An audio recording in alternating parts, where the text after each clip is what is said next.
Hello viewers. आज हम good company और बैड कंपनी के आइडेंटिफाई करने के लिए कुछ पैरामीटर्स पे डिस्कशंस करते हैं।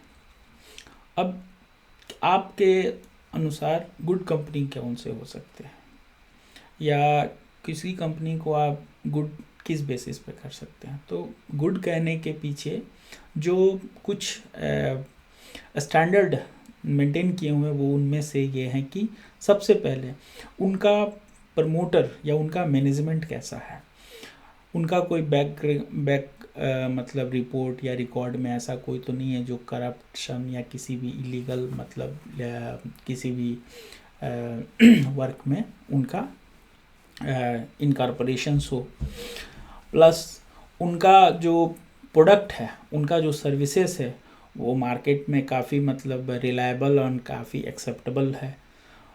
थर्ड है उनका इंपोर्ट और एक्सपोर्ट जो है उसमें बैलेंस बना हुआ है, प्लस डेप्ट ना हो कंपनी में किसी तरह का। मतलब सपोज दैट मान लो ऐसा इतना डेप्ट ना हो कि कंपनी के ऑपरेट करने में मतलब बैंक या किसी और जो डेप्टर से उनका मतलब इंटरफेरेंस हो, क्योंकि उससे क्या होती है कि कंपनी का जो रूल्स एंड रेगुलेशंस है या जो प्रमोटर्स थाउट्स है वो इफ़ेक्ट होता है, जिससे कंपनी का ग्रोथ और उसके आने वाले समय में उसके बैलेंस शीट पर उसका इम्पैक्ट पड़ता है।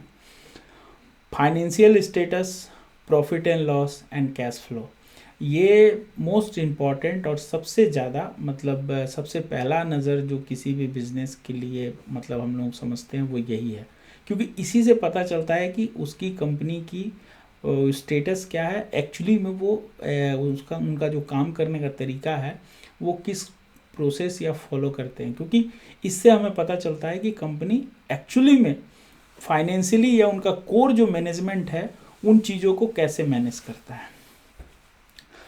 जो छठा जो सबसे इम्पोर्टेंट में से है ये उनका फ्यूचर प्लान्स, उनका जो फाइनेंशियल ग्रोथ या उनका जो कंपनीज ग्रोथ के लिए उन लोगों ने क्या क्या एक्सपेक्ट या क्या क्या टारगेट्स लेके चल रहे हैं, ये भी एक अच्छी कंपनी का निशानी है। और लास्ट है आपका प्रमोटर्स होल्डिंग। प्रमोटर्स होल्डिंग क्यों इम्पॉर्टेंट है? सपोज दैट मान लो आप एक ऐसी कंपनी में लगाते हो जिनका मार्केट अच्छा है, सेल्स अच्छा है, लेकिन वो लगातार अपना प्रमोटर का जो आपका है होल्डिंग वो धीरे धीरे सेल कर रहे हैं। सपोज दैट किसी का 70% है तो वो नेक्स्ट ईयर 10%, फिर नेक्स्ट ईयर 10% जो बेच रहे हैं। मीन्स इससे क्या है कि एक बैड इम्पैक्ट या बैड न्यूज़ मार्केट में जाता है कि जो कंपनी जिनका कंपनी का मालिक है उनका कंपनी पर अपना भरोसा नहीं और बेच रहे हैं, तो वो अच्छी कंपनी कैसे हो सकती है? जरूर कंपनी में कुछ प्रॉब्लम्स है।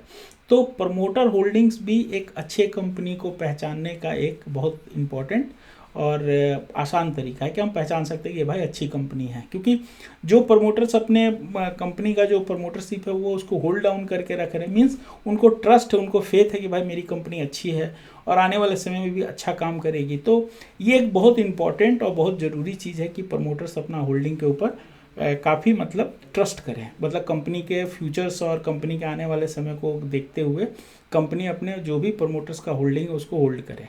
तो इंक्रीज करे तो गुड साइन है और यदि डिक्रीज करे तो बैड साइन है। तो प्रमोटर होल्डिंग का स्टेटस को भी देखना और समझने से आप अच्छी और बुरी कंपनी के बीच में एक आइडेंटिफिकेशन कर सकते हो। अब बैड कंपनी भाई किसे कहेंगे? तो भाई बैड कंपनी का भी लिए भी दो चार जो इम्पोर्टेंट टर्म्स हैं जिससे आप आइडेंटिफाई कर सकते हैं कि कंपनी बैड है, क्योंकि सबसे पहला है हाई डेप्ट। सपोज दैट मान लो कंपनी का ऑपरेटिंग कॉस्ट 1000 करोड़ है और वो हर साल और हर 5 साल में मान लो कि वो 5 से 10% करके इंक्रीज करते हुए चला जा रहा है।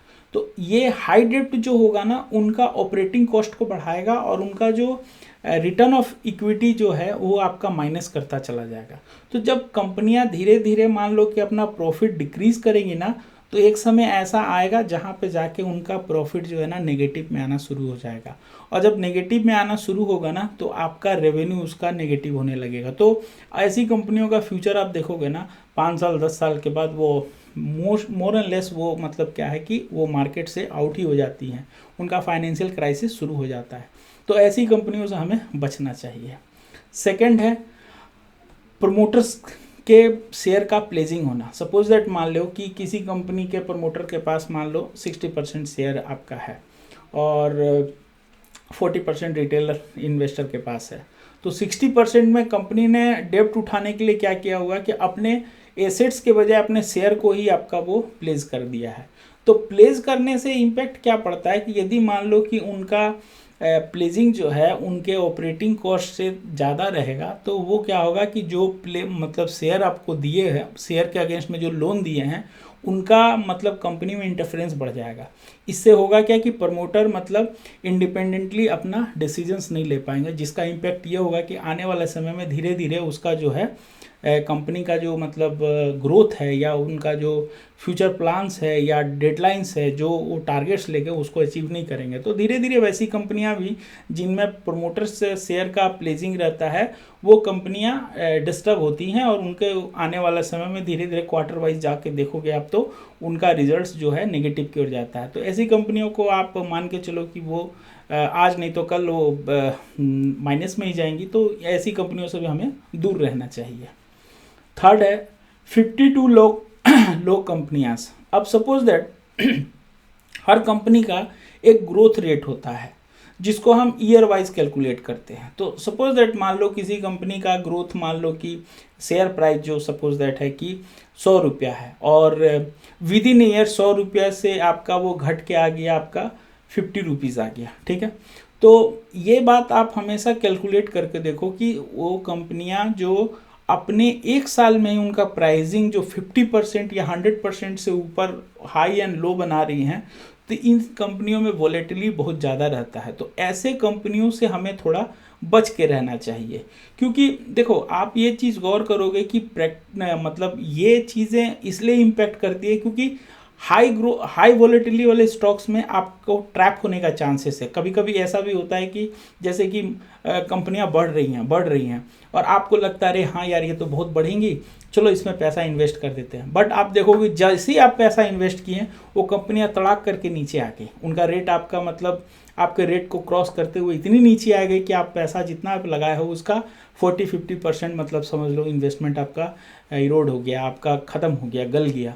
तो ऐसे कंपनियां जिनमें वॉलेटिलिटी हाई एंड लो का रेशियो जो है 2 से अधिक हो, वैसे कंपनियों में इन्वेस्टमेंट या अच्छी कंपनियां हम लोग नहीं मानते या उन इन्वेस्टमेंट से ऐसी कंपनियों से दूर रहते हैं।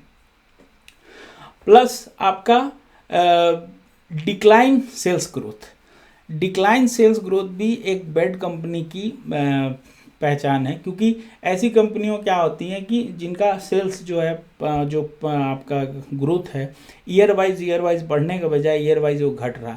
तो ऐसे कंपनियां जो है ना वो बेसिकली आप देखोगे कि आज नहीं तो कल वो आपको ना लॉस मेकिंग की ओर ही ले जाएगी। तो ऐसी कंपनियों से भी हमें बच के रहना चाहिए।